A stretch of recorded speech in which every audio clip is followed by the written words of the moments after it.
dhambi hiyo haisamehewi. Dhambi ya kufuru Roho Mtakatifu ni dhambi isiyofutika. Hebu muombe Mungu akupatie ujazo wa Roho Mtakatifu.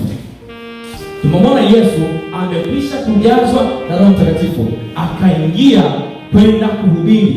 Yesu anahubiri Galilaya, anazunguka kwenda Samaria na maeneo mengine yote, anahubiri habari njema ya wokovu. Hebu jifikirie, ikiwa Yesu alienda kuhubiri, iweje wewe ambaye hata muujiza hata mmoja haujawahi kutenda, na hata kumwombea mwenye pepo likatoka, pengine hajawahi kutokea kwenye maisha yako, iweje usijiingize katika kazi ya Mungu?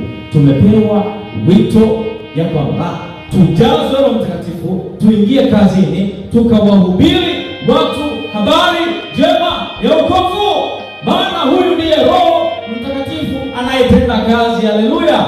Popote utakapokuwa, popote utakapoenda, Roho Mtakatifu atakuongoza, ingali utaenda kwa kusudi la kueneza neno la Mungu. Usiogope, Mungu yuko pande wako. Isaya 41 fungu la 10, Biblia inasema usiogope, kwa maana Mungu yuko upande wako. Jitathmini katika maisha yako. Je, mpaka sasa bado unaye Roho Mtakatifu katika maisha yako, au Roho Mtakatifu amekwisha kuondoka?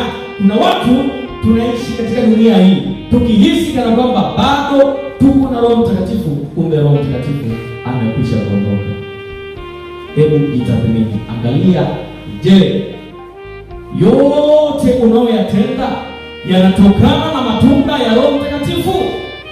Utu wema, upendo, utauwa na mengine yote yaliyo mema, je, yanaonekana katika maisha yako?